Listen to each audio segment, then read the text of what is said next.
Welcome to Hood Champion Boxing and Sports. In boxing, you find a way to win or you find a way to lose. The gym has secrets. Not everybody is privy to the gym's secrets, but it's not that hard to find out what's being talked about. Because at the end of the day, one thing that is no secret, you think it was, is the importance of professionalism. It matters, folks. When it comes to anything you do in life.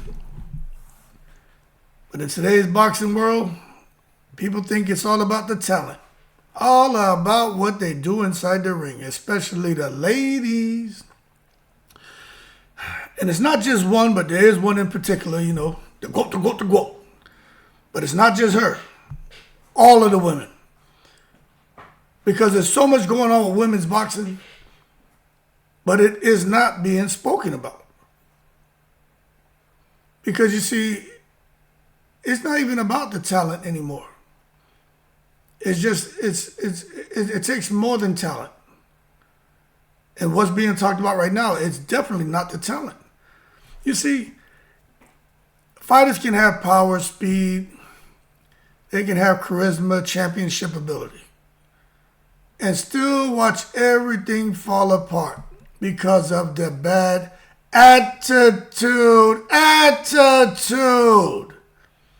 Bad management, emotional decisions, social media, toxic friends, toxic family, podcast clips, chasing attention instead of respect, chasing clicks, chasing virality. I mean, look, you want to go for it, cool. But if I was going to be a superhero, I'd rather be Superman. Up, up, and away. Not handyman. Don't underestimate the powers of the handicap. Not Hood Champion. Not Mr. Ray. Because I'm international, baby. So I think it's important to try to break all this down. How yes men destroy fighters. How these parasites destroy fighters and their brands. How fighters don't recognize these parasites and leeches they have around them and how they're bringing them down and ruining them. Why professionalism matters more than ever right now. Why social media can ruin opportunities overnight. How women's boxing is changing. Why emotional interviews damage careers. Why unprofessional interviews damage careers. Why, overly sexualizing things can ruin your brand. And why smart fighters protect their peace before the pressure arrives. You see, this is bigger than boxing. This is about discipline, image, branding, legacy, and just trying to survive in this modern sports because the shit's changed. I'm from the old school. I don't be on the internet like that. And you listen to a lot of these old school fighters and athletes, they tell you the same shit. I'm from the old school. I don't be on the internet like that. That's why I've been able to preserve my peace and preserve and still grow my brand, even though I've retired long ago from whatever sport I was playing. But you look at these people right now, these modern day athletes, they don't quite get it. You see, the team can make you or destroy you. And I can't help but think about just what I'm seeing with certain individuals out there right now. And y'all can go ahead and fill in the blank with who you feel deserves to be talked about when it comes to their team. One of the biggest lies in sport, talent always wins. They're the this, they're the that, they're the best, they're the this. Okay, cool. You got people out here who have the talent, who are up and away when it comes to boxing. They've got it. But this is the reality. That talent alone, without the right people, can make you become a disaster. You a scrambled egg, man. You're not a nice, delicious, succulent omelet with all kind of good stuff on the inside. You scramble now. Don't try to convince Hood Champion that talent always wins. Bullshit. Gets your attention, of course. But without the right people around you, become a disaster. That's the reality, people. Fighters don't rise alone. It's a team effort, a community effort, collectively working together. They rise through the coaches, through the managers, through the trainers, through the advisors, friends, family, sparring partners, promoters. Everyone has to be on the same sheet of music, but you know what's more important? They have to have the best interest there for the fighter. You can't be in it thinking about what you can get out of it. Parasites, parasites. Think about coaches. Do you know of any fighters that have coaches out there who are all about themselves? You know any fighters who have managers that are talking about what they do, that are all about themselves, how much money they're getting?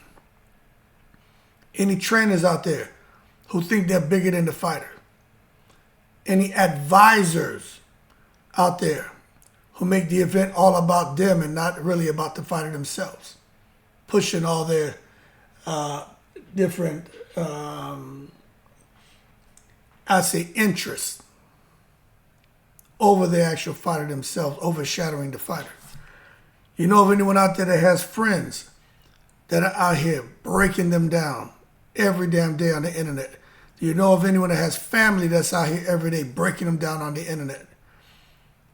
Any sparring partners who've come out and talked about the individual and how unprofessional they were and how they're dishonest and they're basically toxic and they're thinking about getting lawsuits stuck up in their ass? And then you know of any promoters that are out here and seem to be a bit shady? When you don't have all that together, man, how do you expect to rise? And I'm going to tell you the scary part is one wrong voice around a fighter can alter everything. You get one wrong voice that's influencing them with their decision making. They could take them the wrong direction. And had they not listened, they could have gone a direction that could have led them to more peace, to more success, and could have really helped with their brand. And if they had a failing brand, could have helped to reconstitute it and put them back in a more positive light.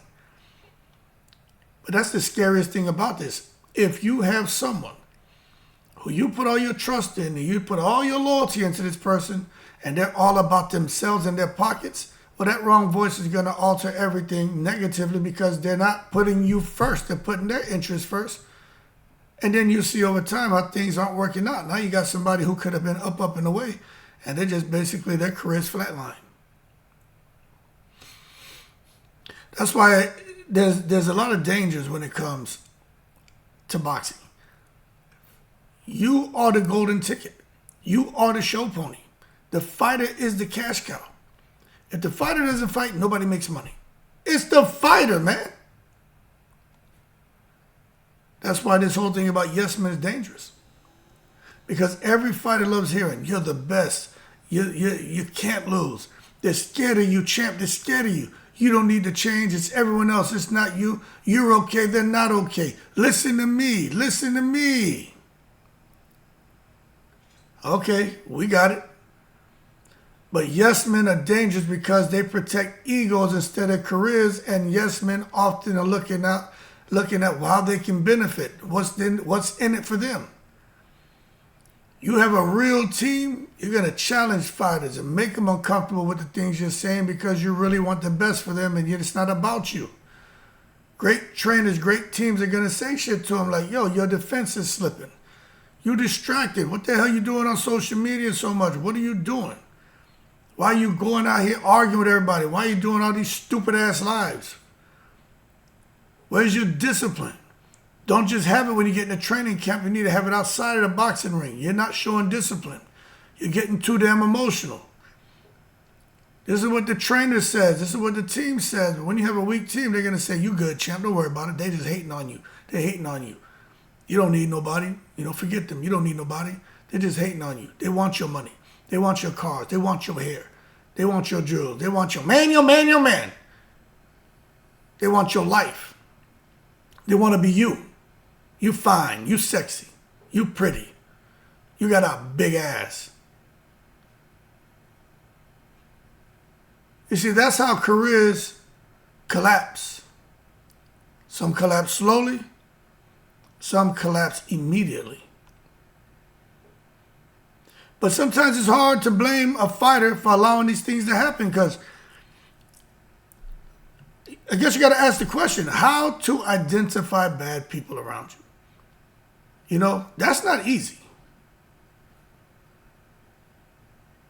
A bad team member usually, now this is my experience now, you know, I'm trying to think. I think when you got a bad team member around you, that bozo's always agreeing, because they don't want to upset the apple cart, because they're thinking about what they're getting out of it. They're gonna avoid accountability, but they're gonna take credit for everything good. But anything goes wrong, they're not gonna take any accountability for when shit goes bad. That's a horrible person, a horrible quality of someone who is a leader on a team. When things go good, they take all the credit. When things go bad, they blame the team. That person needs to get fired immediately. How about this? When things go good, you give the credit to the team. When things go bad, you take all the blame. Another bad team member, this is the idiot that's encouraging the drama, that's laughing in the background. He, ha, ha, ha. They're the ones out there that's whispering little shit to you. Say this, do this, try that. Because at the end of the day, they're thinking about themselves, their pockets. They ain't thinking about you. They don't care. They want clout. Same thing they say everybody else want. They want that shit. So they're kind of quietly away from the spotlight, but living through the fighter. Puppet master. Pushing the buttons. And they let the shit get chaotic, and they sit back and they benefit from the chaos. Because they're making money. You see, some people don't want the fighter healthy. They want the fighter famous. They want him emotional. They want him active online. They want him controversial. They don't want the fighter healthy. Y'all know there's a big difference, right? You need the fighter spiritually healthy, physically healthy, mentally healthy, emotionally healthy. Her champion can't be the only one who's thinking along these lines. I'm not involved in that boxing space. I'm just the retired guy who talks boxing here and there. When I see these people around these fighters, especially around the women, they don't give a shit. And as a result, these women some of them don't understand what's going on. They really don't understand. They're blind, son. They're blind to the fact. You got someone around you who wants you famous, so now you think, oh, I'm famous, I'm this. Man, please, look at me. They want you to be emotional. Yeah, I'm going to punch somebody in the mouth. You say something to me, I'm standing 10 toes down. I'm standing on business. Man, please. They want you active online. Oh, I got something to say. Let me go and turn this camera on. They want you controversial. Let me talk about punch someone in the face. Let me talk about this. Let me insult somebody. Let me do this.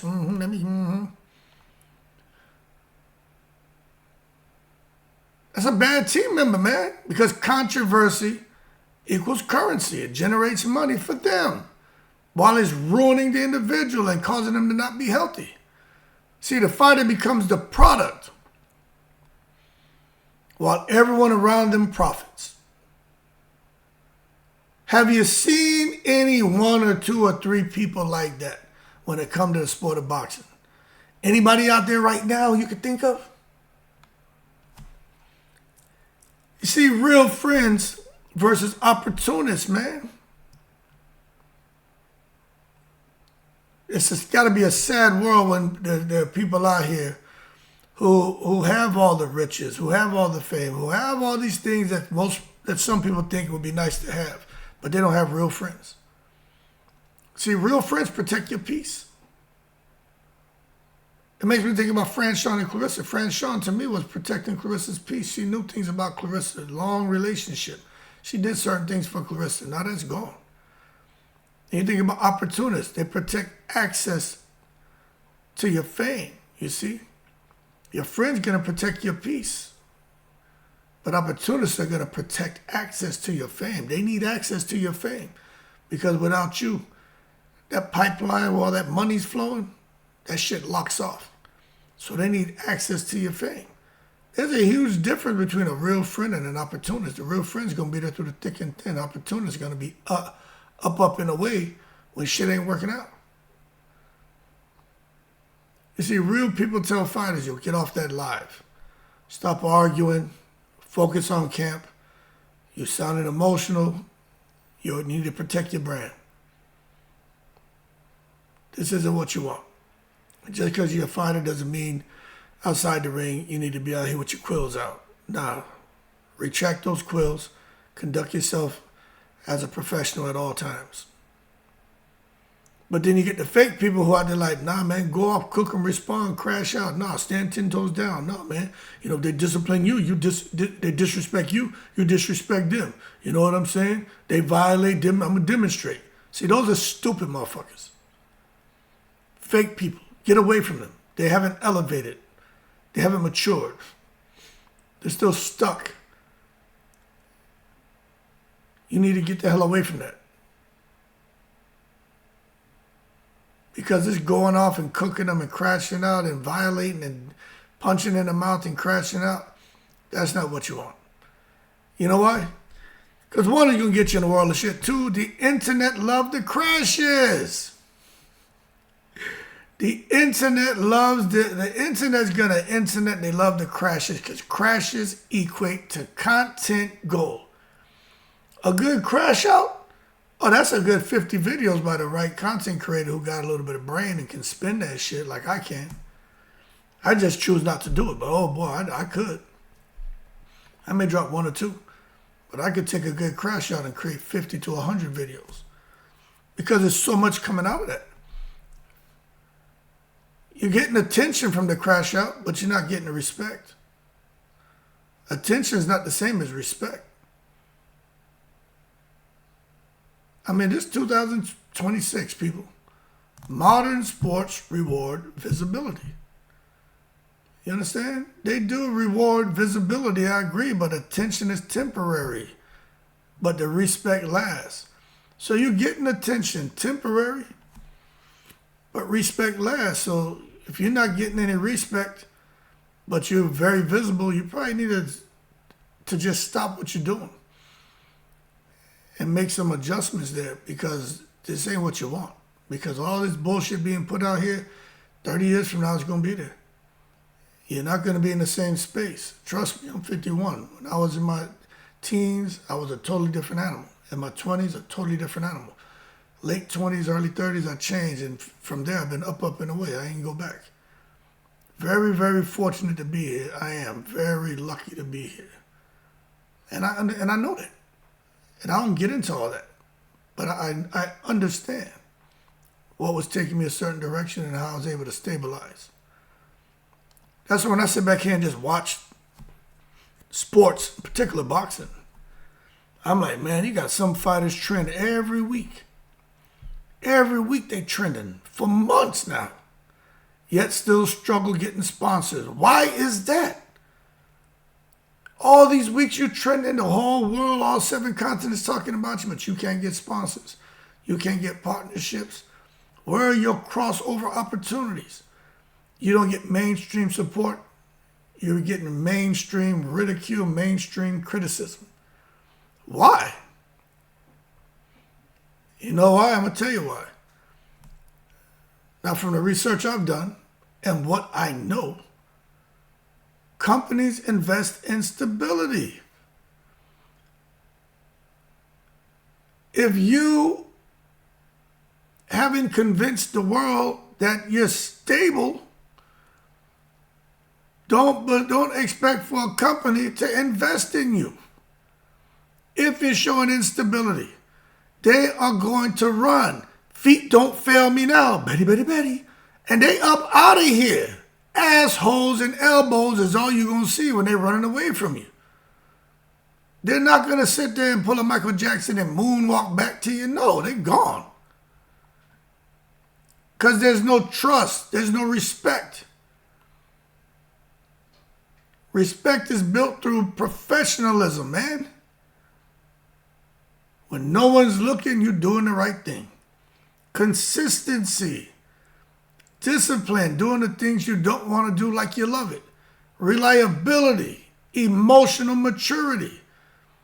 If you haven't figured out emotional maturity, man, your ass will never get the respect. You know what I'm saying? If you're not someone who's reliable, and this is something I got from a couple sources when it comes to certain female athletes, boxers, I'm telling you, this is not some shit I'm making up. They've missed out on huge opportunities because they couldn't be places on time. This is a fact I'm giving y'all.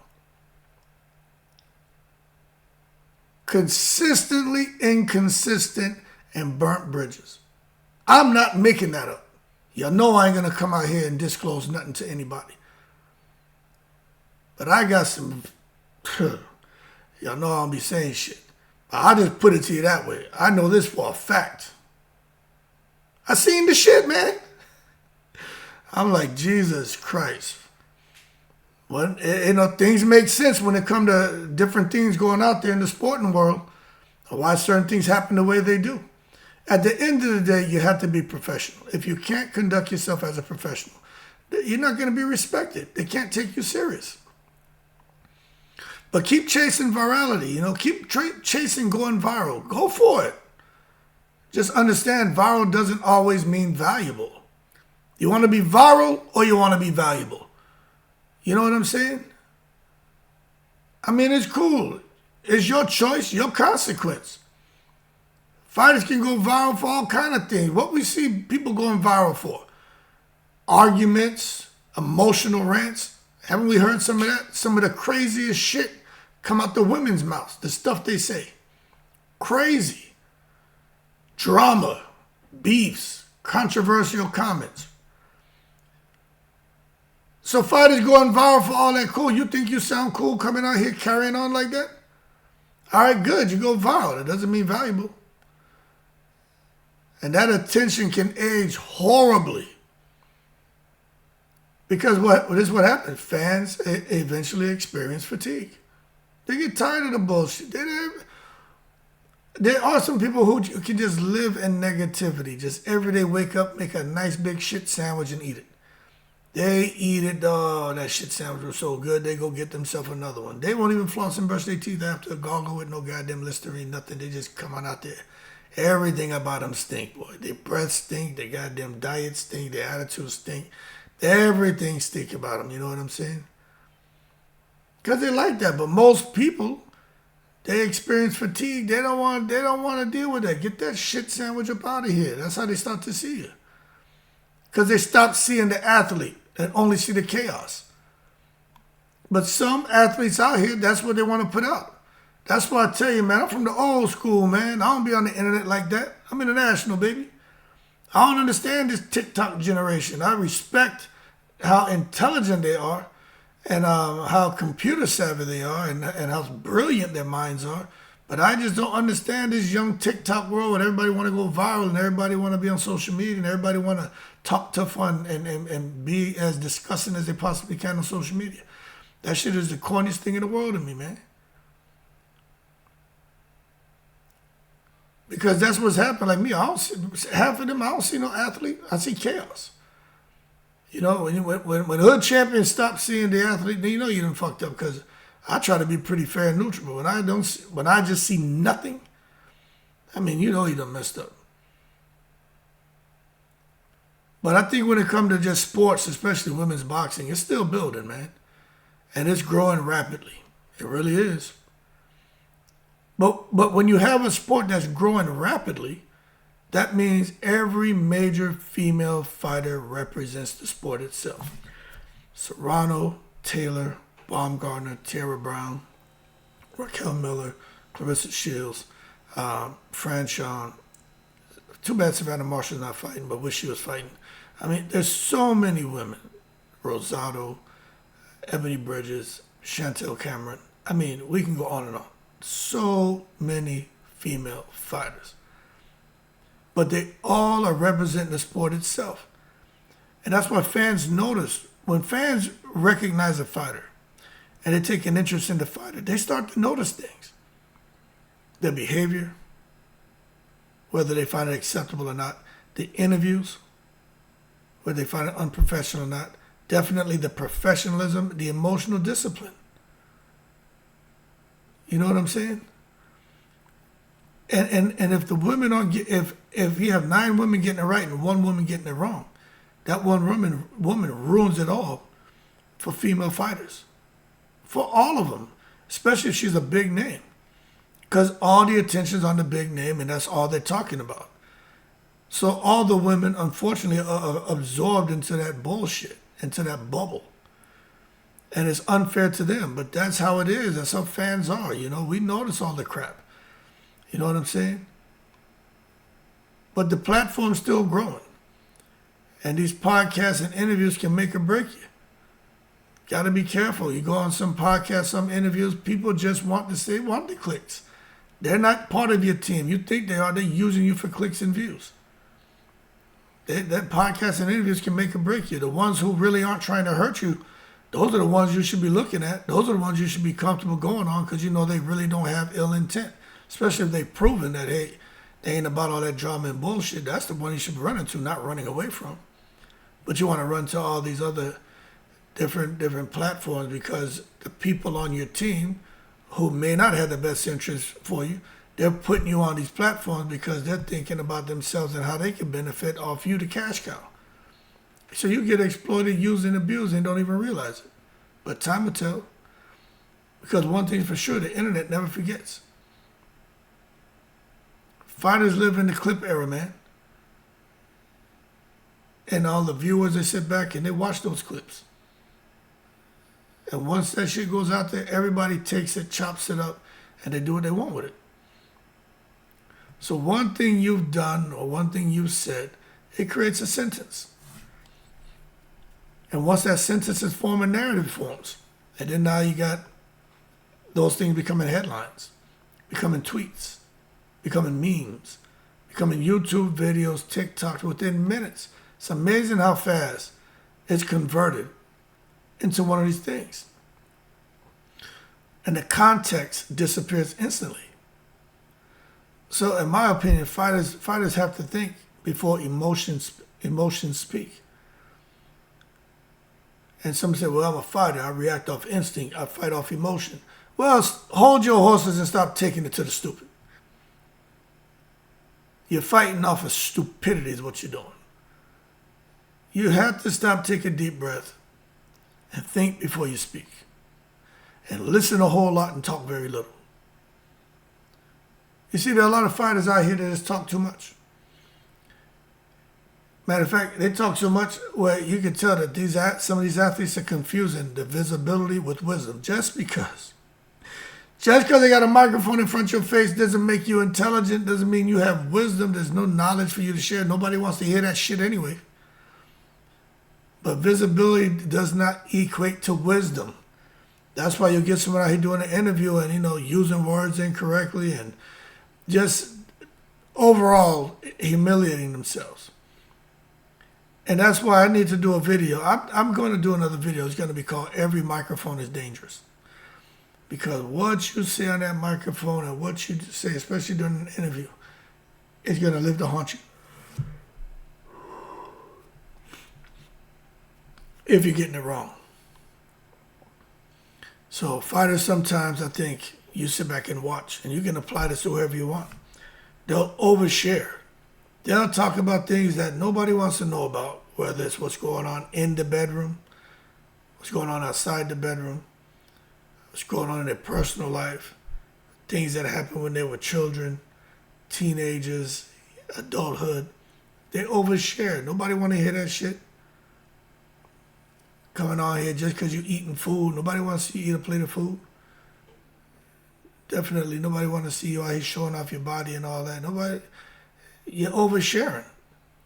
Then you get upset and you want to come and discharge your frustrations and just vent on the internet. You're going on the internet to vent, like, again, content goal. Or you go on interviews and you're venting. Content goal.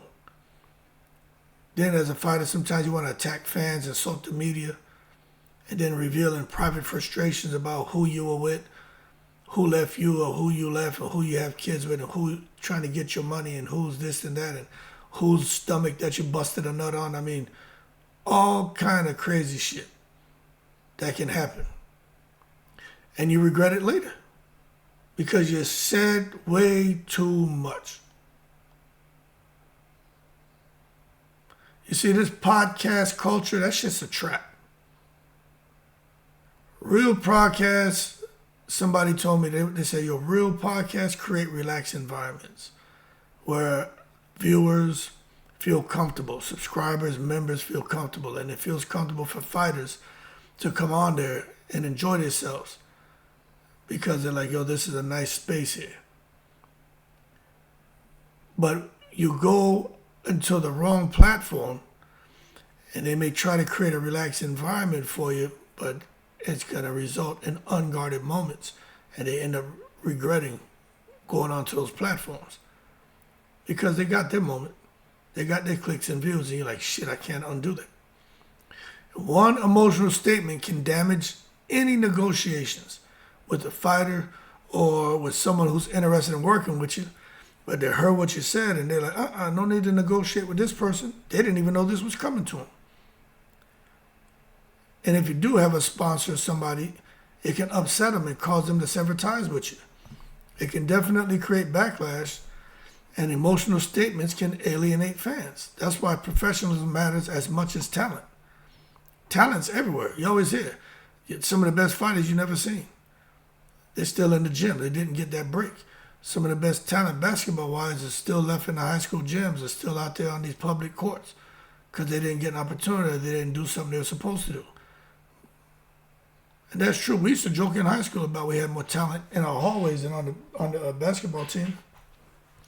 Because a lot of us just, different reasons, we just couldn't get to the practice or thought we were too cool. And even the coaches would go crazy because how much talent was in the hallway, but a lot of us would just rather do bullshit. So boxing gyms are filled with talented fighters. Talent's everywhere. But I'm going to tell you, for those who get the opportunity, what separates the careers is professionalism, man. Coaches and promoters value reliability. They value punctuality, discipline, emotional control, media awareness.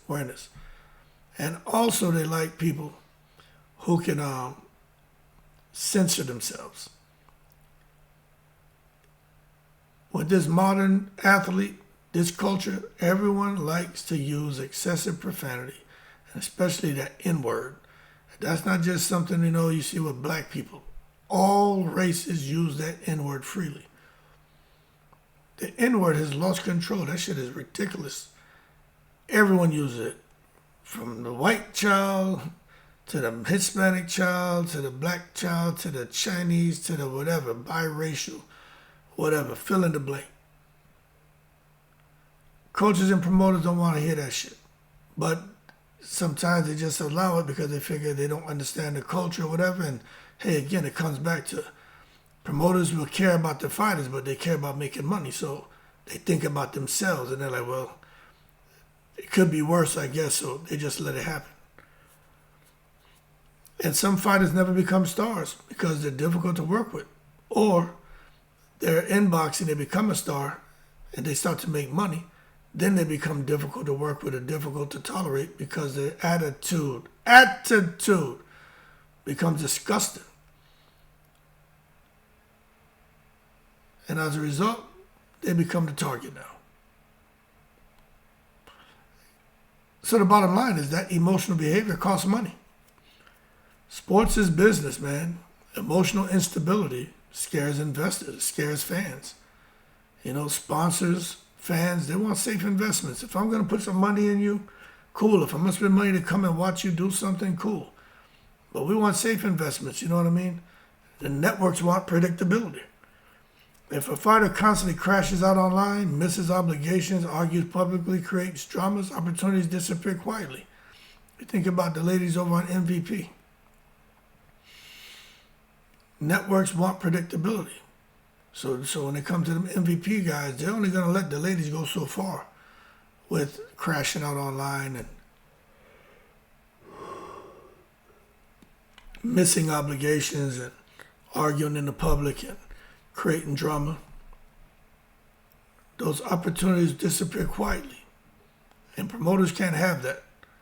They'd rather get rid of the fighter who's causing all the problems and keep them on. Nah, they're not going to lose their opportunities. But that's really important to understand. If a fighter constantly crashes out online, misses obligations, argues publicly, and creates drama, opportunities are going to disappear. They find themselves just out here existing. You know, I've been saying this for the longest, and I believe this, man.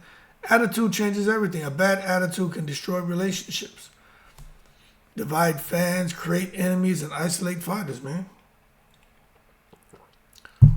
Attitude is everything, folks, I'm telling you. No matter how great your talent is, it'll become difficult for anyone to support you. You know what I'm saying? When negativity becomes overwhelming, people don't want to support your ass. It's simple. Social media can build you or destroy you. You know, social media is a dangerous weapon. If you use it correctly, it can build fan bases, brands, ticket sales, sponsorships. But if you're on social media being all emotional, the shit becomes self-destruction.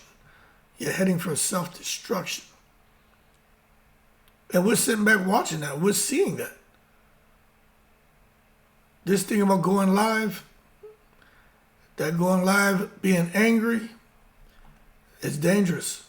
Many people, especially fighters, they make the mistake while emotional going live. You can't go on live emotional. You can't be calling in lives all emotional. You probably shouldn't do that, because anger lowers discipline. Fighters start ranting, trying to expose people, insulting fans, speaking recklessly.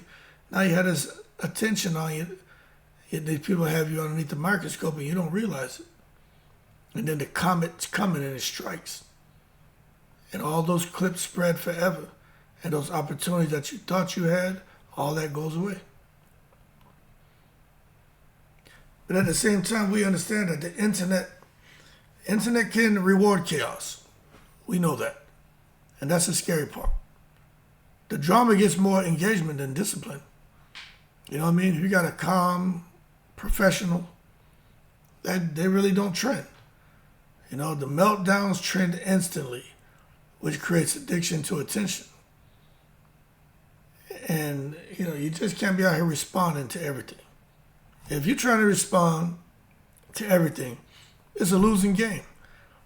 Smart fighters understand every comment doesn't need a response.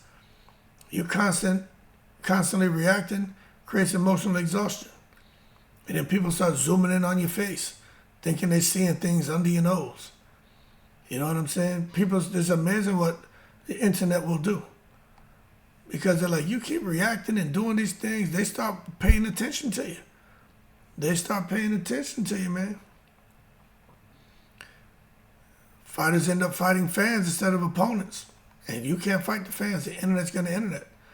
So I think if they were smarter, these fighters or their teams would set boundaries before the pressure arrives. You know what I mean? The discipline's got to start and it's got to stay intact way before a fight week or a training camp. Now, elite fighters prepare mentally early. They don't get caught up in all this craziness. They know who can access them, what distractions are removed, who handles media, who can call them, what environments they need to avoid.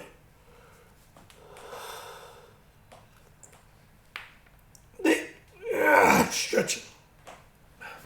They understand all that. You know, boundaries protect performance. There's nothing like having peace, boy. I think if you have peace, it's a performance advantage. And then the chaos drains your energy. Smart fighters protect sleep, protect routines, emotions, protect the focus, they protect the confidence. And I understand the importance of mental calmness because I know it improves your reactions, discipline, decision-making, stamina. So to be able to have mental calmness, stop, take a deep breath, blow it out, allows you to reset. But I'll also say this, right? The smartest athletes already know what they refuse to tolerate. They're like, these are the non-negotiables right here. I refuse to tolerate partying during camp, this social media nonsense. I'm not doing no emotional interviews or getting baited in to answer an emotionally loaded question. I'm going to have restricted access to family and friends, and I'm avoiding this internet drama. Smart athletes know these are the things they got to do to create longevity. You know what I'm saying? Boundaries create longevity. So, the hardest opponent isn't always in the ring for these fighters. Sometimes the biggest threat to a fighter is their own ego. That ego will destroy you. Their own emotions. Emotions will destroy you. Being around bad people, surrounding yourself with bad people, getting yourself in these horrible relationships. It's a big threat to you if you're a fighter. Showing a lack of discipline and addiction to attention. That is a recipe for disaster. And we can look at certain people out there right now. We can apply that to them. It's real easy, man. And that's why a lot of people believe that certain fighters out here who probably going to end up losing sooner than later. Because championships aren't won physically. But careers are protected. Because championships are won physically, but they're also won mentally. You know what I'm saying? If you're not there mentally, then physically, you'll eventually start to deteriorate. And if you want to continue winning championships or defending championships, fighters need to understand that. Because your career is protected mentally. You got to protect your mental peace. Forget winning a fight. You want to be winning in your career. You've got to protect your mental peace. But I'll say this. Fighters who last, they usually master about protecting their careers and protecting their mentality, and then about, being physically protected, But if you can master both, you'll be in a very good space, you know what I'm saying? A very good space, so. Talent's not enough. And bad teams destroy careers. And I just think it's time for a lot of these fighters, male, female, wake up before it's too late. It's actually too late for some, in my opinion, but just wake up. You can sit back here right now and just look at some of these male fighters and female fighters, see who was at the top of the food chain at one point in time and who's fallen off, who had all the support in the world, from fight fans to now just gets attacked by them. I mean, the gym got secrets, folks. I ain't making this up. They got secrets. You got to keep your ear to the gym floor. Them secrets will make its way to you. But at the end of the day, professionalism matters. And it's not easy to remain professional and remain consistent, but somebody's got to do it. Y'all keep cool. I'm in the breeze.